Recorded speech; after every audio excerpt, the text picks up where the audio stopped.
जय महाकाली, जय माता दी। गुप्त नवरात्रि के पहले दिन माता दुर्गा के शैलपुत्री रूप के साथ साथ 10 महाविद्याओं में से एक महाविद्या महाकाली की पूजा भी की जाती है। गुप्त नवरात्रि में 10 महाविद्याओं की पूजा बिल्कुल गुप्त रहकर की जाती है। जो भक्त उपवास रखते हैं उनके उपवास का पता भी किसी को नहीं चलना चाहिए और कहा जाता है कि गुप्त नवरात्रि में जितना ज्यादा आप अपनी पूजा को गुप्त रखेंगे, अपने व्रत को यहाँ तक कि अपने घर की पूजन सामग्री को भी, उतना ही आपको आपकी पूजा की गई पूजा का या व्रत का पूर्ण फल प्राप्त होता है। आज की वीडियोस के माध्यम से मैं आपको सुनाने वाली हूँ गुप्त नवरात्रि के पहले दिन सुनी जाने वाली माता काली की कथा। उससे पहले आपसे अनुरोध है, कमेंट बॉक्स में जय माता दी लिखकर अपनी हाजिरी जरूर लगाइएगा। और साथ ही आपसे ये कहना चाहती हूँ कि अगर आप इस कथा को सुनने वाले हैं तो कथा को शुरू से लेकर अंत तक सुनना अनिवार्य है। अगर आप कथा को बीच में छोड़ देते हैं या आधा अधूरा सुनते हैं तो कथा का पूरा फल नहीं मिलता और साथ ही हम पाप के भागीदार बन जाते हैं। तो आज की कथा आप शुरू से लेकर अंत तक जरूर श्रवण कीजिएगा। तो चलिए आज की कथा शुरू करते हैं। जय माता दी। ओम गण गणपति नमः। एक पौराणिक कथा के अनुसार एक बार दारुक नाम के असुर ने ब्रह्मा जी को प्रसन्न किया। उनके द्वारा दिए गए वरदान से वे देवों और ब्राह्मणों को परले की अग्नि के समान दुख देने लगा। उसने सभी धार्मिक अनुष्ठान बंद कर दिए और स्वर्ग लोक में अपना राज्य स्थापित कर दिया। सभी देवता ब्रह्मा और विष्णु के धाम जा पहुँचे। ब्रह्मा जी ने बताया कि वे दुष्ट केवल एक स्त्री द्वारा ही मारा जा सकेगा। तब ब्रह्मा जी विष्णु सहित सभी देवगण स्त्री रूप धरकर दुष्ट दारुक से लड़ने पहुंच गए, परंतु वे दैत्य तो अत्यंत बलशाली था। उसने उन सभी को परास्त कर वहां से भगा दिया। इस प्रकार पराजित हुए सभी देवगण भगवान शिव के धाम कैलाश पर्वत पर जा पहुंचे और भगवान शिव को उन्होंने दैत्य दारुक के विषय में बताया। भगवान शिव ने उनकी बातें सुनी। सुनकर माता पार्वती की तरफ देखा और कहने लगे, हे कल्याणी, जगत के हित के लिए और दुष्ट दारुक के वध के लिए मैं तुमसे प्रार्थना करता हूँ। भगवान शिव के ऐसे वचन सुनकर माता पार्वती मुस्कुराने लगी और तब अपने एक अंश को उन्होंने भगवान शिव में प्रवेश कराया, जिसे माता भगवती, इंद्र आदि देवता और ब्रह्मा जी भी नहीं देख पाए। उन्होंने देवी को शिव के पास बैठे हुए देखा। माता भगवती वे अंश भगवान शिव के शरीर में प्रवेश कर उनके कंठ में स्थित विष से अपना आकार धारण करने लगा। विष के प्रभाव से वे काले रंग में परिवर्तित हो गई। भगवान शिव ने उसी अंश को अपने भीतर महसूस किया, अपना तीसरा नेत्र खोल दिया। तब उनके नेत्र द्वारा भयंकर विकराल रूप काले वर्ण वाली माता काली प्रकट हुई। माता काली के ललाट में तीसरा नेत्र और चंद्र रेखा भी, कंठ में कर्ण विश्व का चिन्ह था, हाथों में त्रिशूल और नाना प्रकार के आभूषणों और वस्त्रों से सुशोभित थी। माता काली के इस भयंकर और विशाल रूप को देखकर सभी देवतागण और सिद्ध लोग वहां से भागने लगे। माता काली की सिर्फ हुंकार मात्र से ही असुर दारका और उसके सारे असुर जलकर भस्म हो गए। इस प्रकार माता काली के क्रोध की ज्वाला संपूर्ण लोगों को जलाने लगी। उनके क्रोध से सारे संसार को जलते देखकर भगवान शिव ने एक बालक का रूप धारण किया। भगवान शिव शमशान में जा पहुँचे और वहां जाकर लेटकर रोने लगे। माता काली ने शिव के रूप में बालक को देखा, तब वे उनके रूप से मोहित हो गई। माता भाव से उन्होंने शिव को अपने हृदय से लगा लिया और अपना दूध पिलाने लगी। तब भगवान शिव ने दूध के साथ ही माता के क्रोध को भी पी लिया। उनसे उसे क्रोध से 8 मूर्ति प्रकट हुई, जो कि क्षेत्रपाल कहलाए। भगवान शिव द्वारा माता काली का क्रोध पिए जाने के कारण वे मूर्छित हो गए। तब देवी को होश मिलने के लिए भगवान शिव ने शिव तांडव किया और होश में आने पर माता काली ने जब शिव को नृत्य करते देखा तो वे भी नाचने लगी, जिस कारण उन्हें योगिनी के नाम से भी पुकारा जाता है। माता दुर्गा की 10 महाविद्याओं में माता काली को प्रथम महाविद्या के रूप में पूजा जाता है। माता काली का रूप भले ही भयानक हो, भक्तों को डराने वाला हो, लेकिन माता काली अपने भक्तों की सदा रक्षा करती हैं। जो भक्त निस्वार्थ भाव से इनकी पूजा करता है और श्रद्धा और विश्वास के साथ गुप्त नवरात्रि के दिनों में उपवास भी रखता है, माता काली कृपा सदा ऐसे भक्तों और उनके परिवार को प्राप्त होती है। माता काली का स्वभाव बहुत ही जल्दी रुष्ट और बहुत ही जल्दी प्रसन्न होता है। गुप्त नवरात्रि के पहले दिन माता काली की पूजा करने के लिए माता काली को गुड़ का भोग अर्पित किया जाता है और माता काली को लाल रंग का फूल अर्पित किया जाता है। अगर आप हर दिन नियम से अलग अलग भोग लगा पाए तो केवल लौंग का जोड़ा और पतासे में अर्पित कर सकते हैं। इसे भी माता खुशी खुशी स्वीकार करती हैं। जय माँ महाकाली, जय माँ शैलपुत्री। अभी हम श्रवण करते हैं माता शैलपुत्री की कथा। नवरात्रि के पहले दिन माता शैलपुत्री की पूजा का भी विधान है, तो चलिए इस कथा को शुरू करते हैं। एक बार प्रजापति दक्ष ने एक बहुत बड़ा यज्ञ किया। इसमें उन्होंने सारे देवताओं को अपना अपना यज्ञ भाग प्राप्त करने के लिए निमंत्रित किया, किंतु शंकर जी को उन्होंने इस यज्ञ में निमंत्रित नहीं किया। सती ने जब सुना कि उनके पिता एक अत्यंत विशाल यज्ञ का अनुष्ठान कर रहे हैं, तब वहां जाने के लिए उनका मन विकल उठा। अपनी ये इच्छा उन्होंने शंकर जी को बताई। सारी बातों पर विचार करने के बाद उन्होंने कहा, प्रजापति दक्ष किसी कारणवश हमसे रुष्ट है। अपने यज्ञ में उन्होंने सारे देवताओं को निमंत्रित किया है, उनके यज्ञ भाग भी उन्हें समर्पित किए हैं, किंतु हमें जानबूझकर नहीं बुलाया गया, कोई सूचना तक नहीं भेजी गई। ऐसी स्थिति में तुम्हारा वहां जाना किसी प्रकार भी श्रेयस्कर नहीं होगा। शंकर जी के इस उपदेश से सती का प्रबोध नहीं हुआ। पिता का यज्ञ देखने वहां जाकर माता और बहनों से मिलने की उनकी व्यग्रता किसी प्रकार भी कम न हो सकी। उनका प्रबल आग्रह देखकर भगवान शंकर जी ने उन्हें वहां जाने की अनुमति दे दी। सती ने पिता के घर पहुंचकर देखा, कोई भी उनसे आदर और प्रेम के साथ बात नहीं कर रहा। सारे लोग मुंह फेरे खड़े हैं। केवल उनकी माता ने स्नेह से उन्हें गले लगाया। बहनों की बातों में व्यंग्य और उपहास के भाव भरे हुए थे। परिजनों के इस व्यवहार से उनके मन को बहुत कलेश पहुंचा। उन्होंने ये भी देखा कि वहां चतुर्दिक भगवान शंकर जी के प्रति तिरस्कार का भाव भरा हुआ है। दक्ष ने उनके प्रति कुछ अपमानजनक वचन भी कहे। ये सब देखकर सती का हृदय शोक, ग्लानि और क्रोध से संतप्त हो उठा। उन्होंने सोचा, भगवान शंकर जी की बात ना मानकर यहाँ आकर मैंने बहुत बड़ी गलती की है। वे अपने पति भगवान शंकर के इस अपमान को सह न सकी। उन्होंने अपने उस रूप को तत्क्षण वहीं योग अग्नि के द्वारा जलाकर भस्म कर दिया। वज्रपात के समान इस दारुण दुखद घटना को सुनकर शंकर जी ने क्रुद्ध हो अपने गणों को भेजकर दक्ष के उस यज्ञ को पूर्णतः विध्वंस कर दिया। सती ने योग अग्नि द्वारा अपने शरीर को भस्म कर अगले जन्म में शैलराज हिमालय की पुत्री के रूप में जन्म लिया। इस बार वे शैलपुत्री के नाम से विख्यात हुई। पार्वती, हेमवती भी उन्हीं के नाम है। उपनिषद की एक कथा के अनुसार इन्हीं ने हेमवती स्वरूप से देवताओं का गर्व भंजन किया था।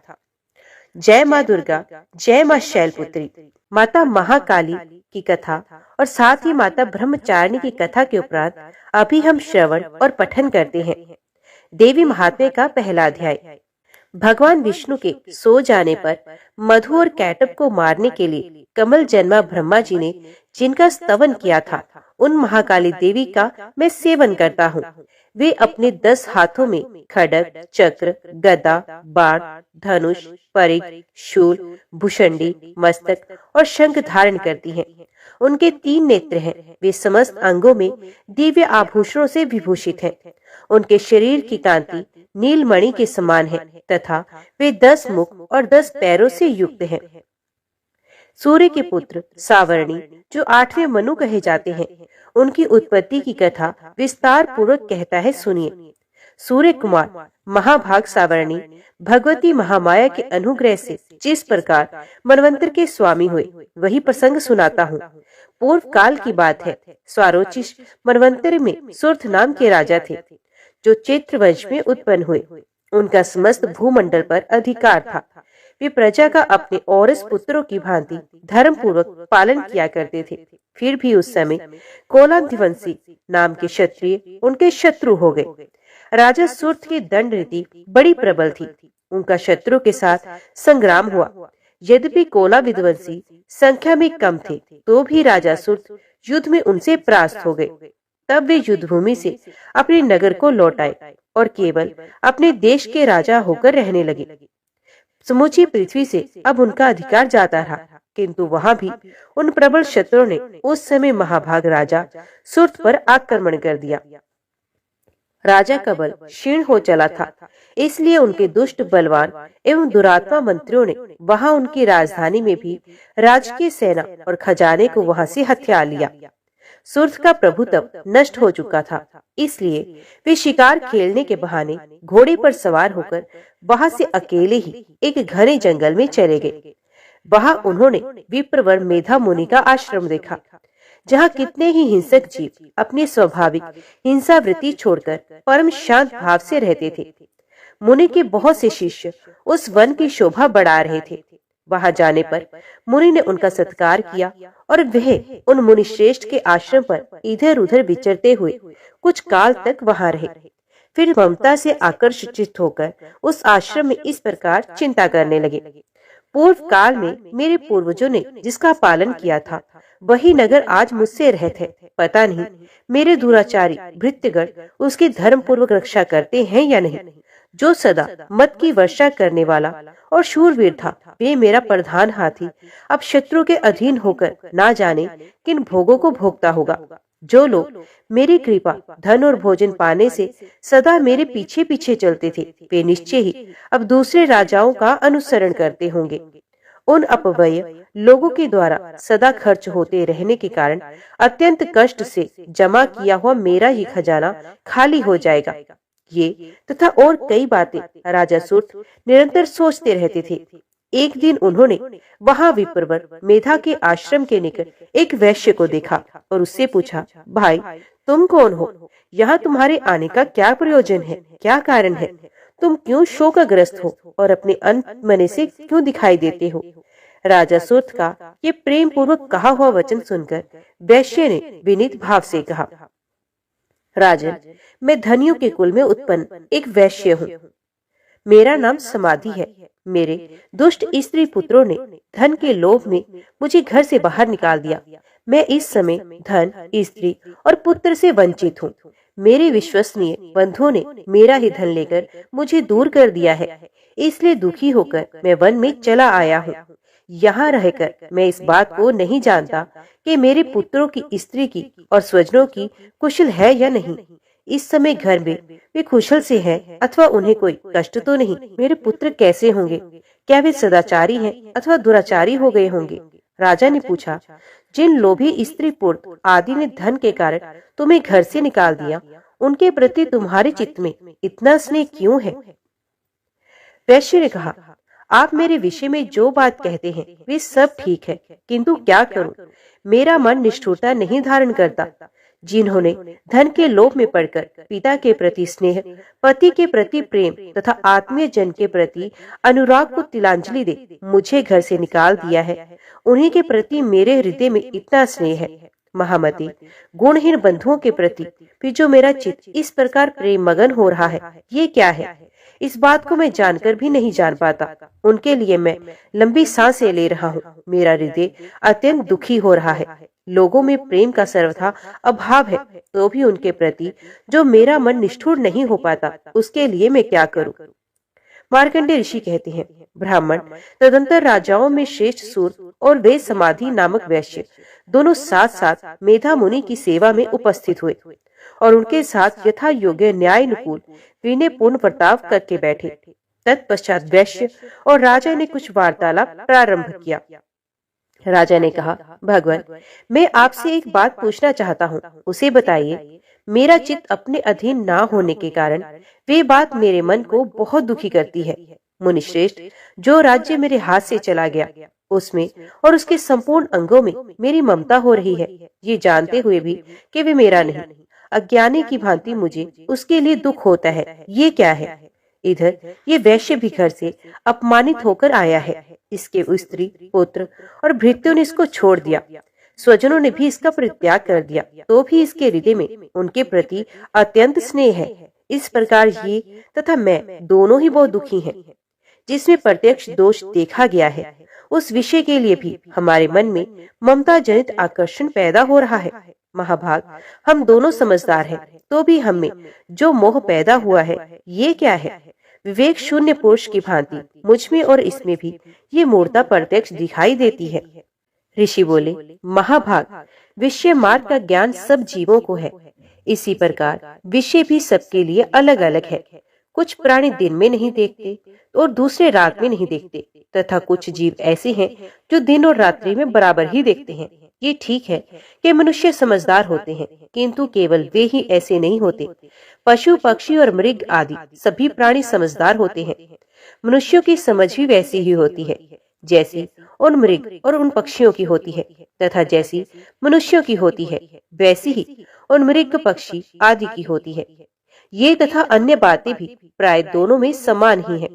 समझ होने पर भी इन पक्षियों को तो देखो, ये स्वयं भूख से पीड़ित होते हुए भी मोहवश बच्चों की चोंच में कितने चाव से अन्न के दाने डाल रहे हैं।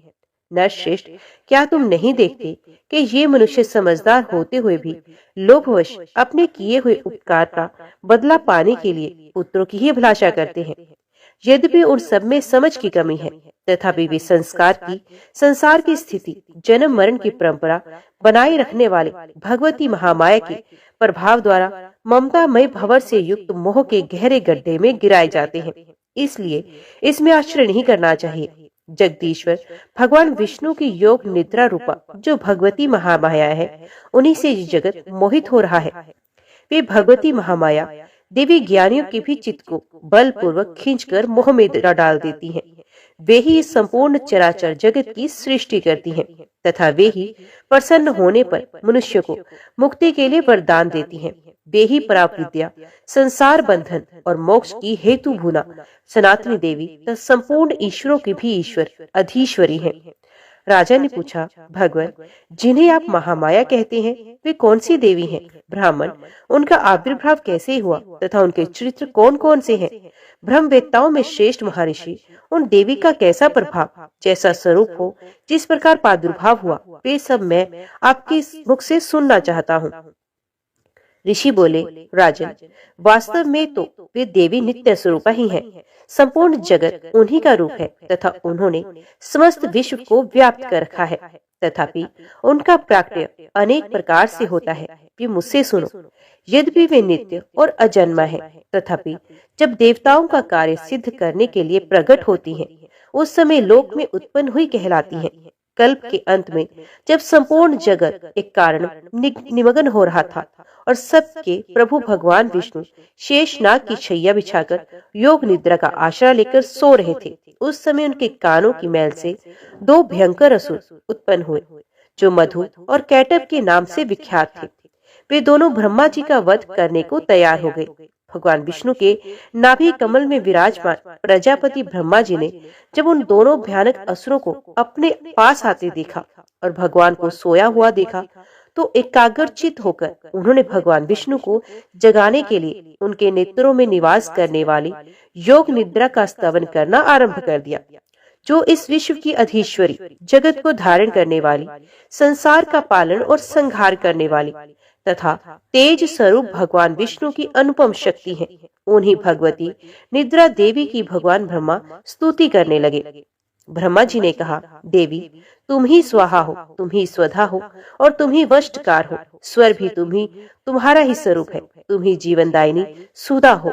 नित्य अक्षर प्रणम्यकार, उकार, मकार, इन तीन मात्राओं के रूप में तुम ही स्थित हो तथा इन तीन मात्राओं के अतिरिक्त जो बिंदु रूपा नित्य अर्धमात्रा है, जिसका विशेष रूप से उच्चारण नहीं किया जा सकता, वे भी तुम ही हो। देवी, तुम ही संध्या, सावित्री तथा परम जननी हो।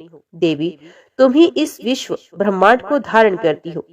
तुमसे ही इस जगत की सृष्टि होती है, तुम ही से इसका पालन होता है और सदा तुम ही कल्प के अंत में सबको अपना ग्रास बना लेती हो। जगन्मयी देवी, इस जगत की उत्पत्ति के समय तुम सृष्टि रूपा हो, पालन काल के समय स्थिति रूपा हो तथा कल्पांत के समय संहार रूप धारण करने वाली हो।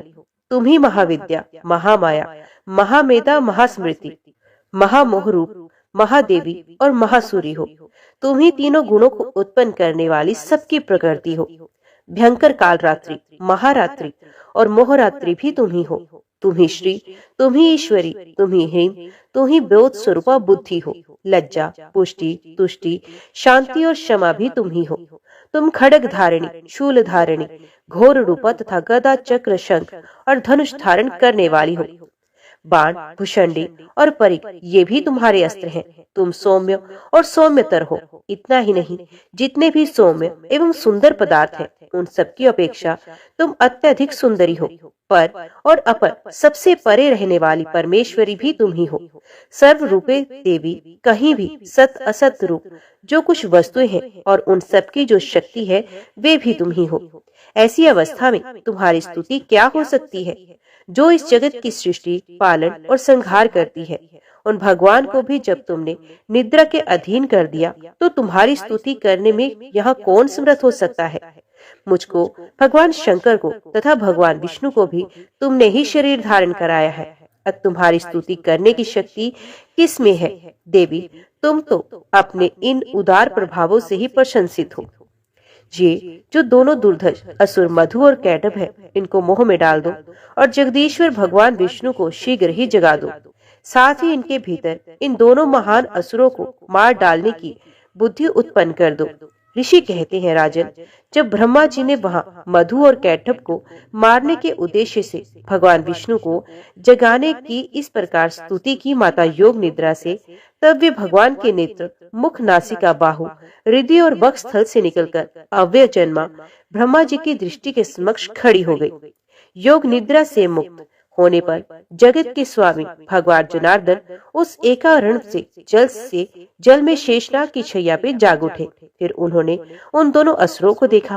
वे दुरात्मा मधु और कैटभ अत्यंत बलवान तथा पराक्रमी थे और क्रोध से लाल आंखें किए हुए ब्रह्मा जी को खा जाने के लिए उद्यत हो रहे थे। तब भगवान श्री हरि ने उठकर उन दोनों के साथ 5000 वर्षों तक केवल बाहु युद्ध किया। वे दोनों भी अत्यंत बल के कारण उन्मत्त हो रहे थे। इधर महामाया ने भी उन्हें मोह में डाल रखा था। इसलिए वे भगवान विष्णु से कहने लगे, हम तुम्हारी वीरता से संतुष्ट हैं, हम लोगों से कोई वर मांगो। श्री भगवान बोले, यदि तुम मुझ पर प्रसन्न हो तो अब मेरे हाथ से मारे जाओ। बस इतना सा ही मैंने वर मांगा है, यहाँ दूसरे किसी वर से क्या लेना है। ऋषि कहते हैं, इस प्रकार धोखे में आ जाने पर जब उन्होंने संपूर्ण जगत में जल ही जल देखा, तब कमल नयन भगवान से कहा, जहाँ पृथ्वी जल में डूबी हुई ना हो, जहाँ सूखा स्थान हो, वही हमारा वध करो। ऋषि कहते हैं, तब तथास्तु कहकर शंख, चक्र, गदा धारण करने वाले भगवान ने उन दोनों के मस्तक अपनी जंघा पर रखकर चक्र से काट डाले। इस प्रकार ये देवी महामाया ब्रह्मा जी की स्तुति करने पर स्वयं प्रकट हुई थी। जय माँ भगवती, जय माँ दुर्गा।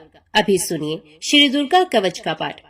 महर्षि मार्कंडेय जी बोले, हे पितामह, संसार में जो गुप्त हो और जो मनुष्यों की सब प्रकार से रक्षा करता हो और जो आपने किसी को आज तक नहीं बताया हो, वे कवच मुझे बताइए। श्री ब्रह्मा जी ने कहा, अत्यंत गुप्त व सब प्राणियों की भलाई करने वाला कवच मुझसे सुनो। प्रथम शैलपुत्री, दूसरी ब्रह्मचारिणी, तीसरी चंद्र घंटा, चौथी कुष्मांडा, पांचवी सकंद माता, छठी कात्यायनी, सातवीं काल रात्रि, आठवीं महागौरी तथा नववीं सिद्धिदात्री, ये देवी के 9 मूर्तियां हैं। ये नव दुर्गा कहलाती हैं। आग में जलता हुआ, रण में शत्रु से घिरा हुआ, विषम संकट में फंसा हुआ मनुष्य यदि दुर्गा के नाम का स्मरण करे तो उसको कभी भी हानि नहीं होती। रण में उसके लिए कुछ भी आपत्ति नहीं होती और ना उसे किसी प्रकार का दुख या डर ही होता है। हे देवी, जिसने श्रद्धा पूर्वक तुम्हारा स्मरण किया है उसकी वृद्धि होती है और जो तुम्हारा चिंतन करते हैं उनकी तुम निस्संदेह रक्षा करने वाली हो। चामुंडा प्रेत पर, वाराही भैंसे पर, रुद्री हाथी पर, वैष्णवी गरुड़ पर अपना आसन जमाती हैं, माहेश्वरी बैल पर, कुमारी मोर पर और हाथ में कमल लिए हुए विष्णु प्रिया लक्ष्मी जी कमल के आसन पर विराजती हैं। बैल पर बैठी हुई ईश्वरी देवी ने श्वेत रूप धारण कर रखा है और सब प्रकार के आभूषणों से विभूषित ब्राह्मी देवी हंस पर बैठती हैं और इस प्रकार ये सब देवियां सब प्रकार के योगों से युक्त और अनेक प्रकार के रत्न धारण करती हैं।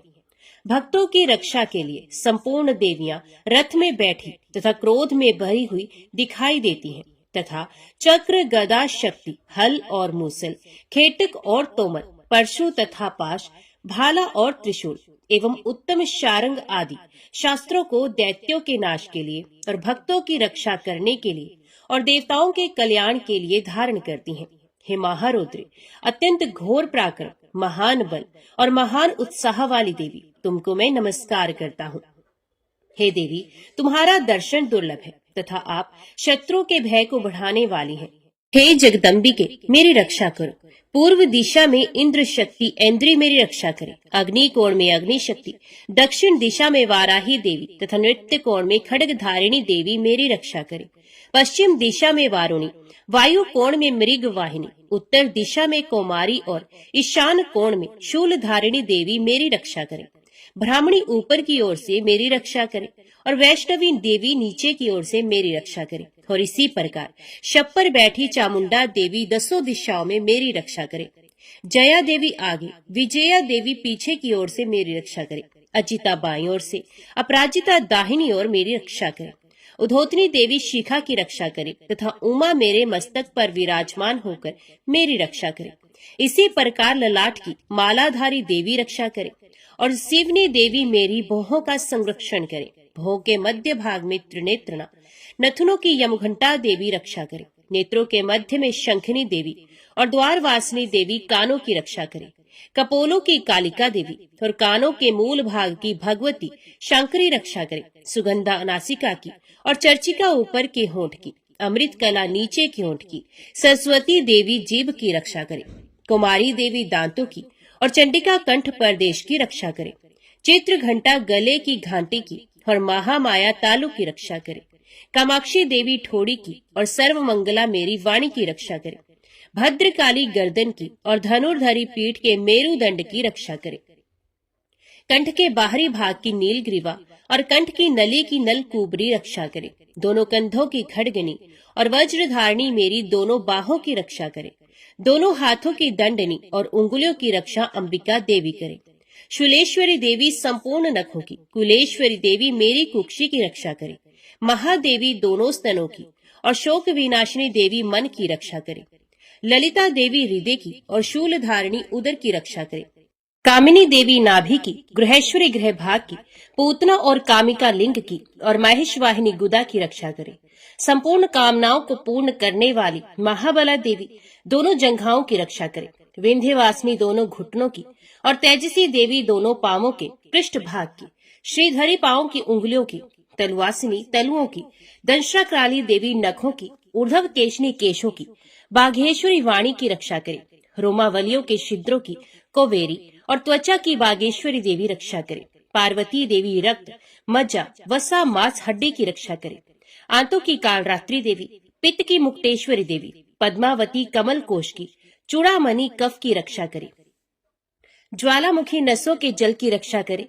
अभेद्या देवी शरीर के सब जोड़ों की रक्षा करे, ब्राह्मणी मेरे वीर की, क्षत्रेश्वरी देवी शाया की तथा धर्मधारिणी देवी मेरे अहंकार, मन और बुद्धि की रक्षा करे, प्राण अपान, व्यान उदान और समान की वज्रहस्ता देवी रक्षा करे, कल्याण शोभना मेरे प्राण की रक्षा करे, रस रूप गंध शब्द और स्पर्श इन विषयों का अनुभव करते समय योगिनी देवी मेरी रक्षा करे तथा सत्वगुण, रजोगुण और तमोगुण की रक्षा नारायणी देवी करे, आयु की रक्षा वाराही देवी करे, वैष्णवी धर्म की तथा चक्रणी देवी मेरे यश, कीर्ति, लक्ष्मी, धन, विद्या की रक्षा करे, इंद्राणी मेरे शरीर की रक्षा करे और हे चंडिके आप मेरे पशुओं की रक्षा करे, महालक्ष्मी मेरे पुत्रों की रक्षा करे और भैरवी मेरी पत्नी की रक्षा करे, राजा के दरबार में महालक्ष्मी तथा सब और व्याप्त रहने वाली विजया देवी चारों ओर से मेरी रक्षा करे, जो स्थान रक्षा से रहित हो और कवच में रह गया हो उसकी पापों का नाश करने वाली जयंती देवी मेरी रक्षा करे।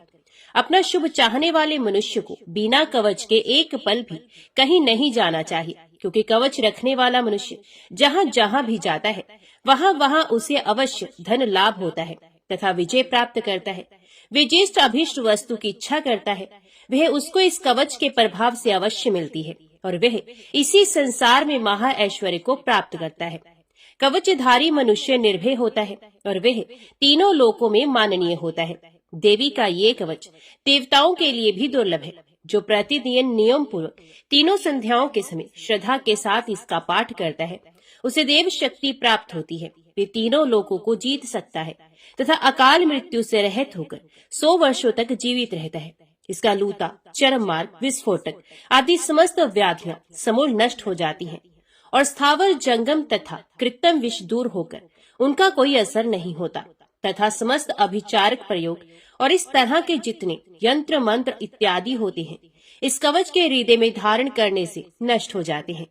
इसके अतिरिक्त पृथ्वी पर विचरने वाले भूचर, नभचर, जलचर प्राणी उपदेश मात्र से सिद्ध होने वाले निमट कोटि के देवता, अपने जन्म से साथ प्रकट होने वाले देवता, कुल देवता, माला आदि डाकिनी, शाकिनी, अंतरिक्ष में विचरने वाली अत्यंत बलवती भयानक डाकिनियां, ग्रह, भूत, पिशाच, यक्ष, गंधर्व राक्षस, ब्रह्म राक्षस, बेताल, कुष्मांड और भैरवादी अनिष्ट कारक देवता भी उस मनुष्य को जिसने कि अपने हृदय में ये कवच धारण किया हुआ है देखते ही भाग जाते हैं। इस कवच के धारण करने से मन और तेज बढ़ता है। जो मनुष्य इस कवच का पाठ करके उसके पश्चात सप्तशती चंडी का पाठ करता है उसका यश जगत में विख्यात होता है। और जब तक वन, पर्वत और कानन आदि इस भूमंडल पर है तब तक यहाँ पुत्र पौत्र आदि संतान परंपरा बनी रहती है। फिर देहांत होने पर ऐसा मनुष्य परम पद को प्राप्त होता है जो देवताओं के लिए भी दुर्लभ है और अंत में सुंदर रूप को धारण करके भगवान शंकर के साथ आनंद करता हुआ परम मोक्ष को प्राप्त होता है। जय मां भगवती, जय मां दुर्गा। अभी सुनिए श्री दुर्गा चालीसा का पाठ। नमो नमो दुर्गे सुख करनी, नमो नमो अम्बे दुखहरनी। निरंकार है ज्योति तुम्हारी, तीहू लोक फैली उजियारी। शशि ललाट मुख महाविशाला, नेत्र लाल भ्रुकुटी विकराला। रूप मात को अधिक सुहावी, दर्श करत जन अत सुख पावे। तुम संसार शक्ति लैकीना, पालन हेतु अन्न धन दीना। अन्नपूर्णा हुई जगपाला, तुम ही आदि सुंदरी बाला। परले काल सब नाशन हारे, तुम गौरी शिव शंकर प्यारी। शिव योगी तुम्हारे गुण गावे, ब्रह्मा विष्णु तुम्हें नित्य ध्यावे। रूप सरस्वती को तुम धारा, देश बुद्धि ऋषि मुनन उबारा। धरियो रूप नरसिंह को अम्बा, प्रगट भई फाड़ कर खम्बा। रक्षा कर प्रहलाद बचायो, हिरणाक्ष को स्वर्ग पठायो। लक्ष्मी रूप धरो जग माही, श्री नारायण अंग समाही। शिर सिंधु में करत विलासा, दिया सिंधु दीजे मन आसा। हिंगलाज में तुम्ही भवानी, महिमा अमत न जात बखानी। मातंगी और धूमावती माता, भुवनेश्वरी बगला सुखदाता। श्री भैरव तारा जग तारणी, शीन भाल भव दुख निवारणी। केहर वाहन सोह भवानी, लांगुर वीर चलत अगवानी। कर में खप्पर खड़ग विराजे, जाको देख काल डरबाजे। सोहे अस्त्र और त्रिशूला, जाते उठत शत्रु है शूला। नगर कोट में तुम्ही विराजत, तीहू लोक में डंका बाजत। शुंभ निशुंभ दानव तुम मारे, रक्त बीच शंखन संघारे।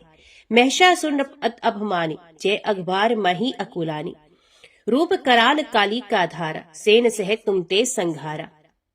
परी गाढ़ संतन पर जब जब, भई सहाय मात तुम तब तब। अमरपुरी और वास्तव लोका, तब महिमा सब रहे अशोका। ज्वाला में है ज्योति तुम्हारी, तुम्हें सदा पूजे नर नारी। प्रेम भक्ति से जो यश गावे, दुख दारिद्र निकट नहीं आवे।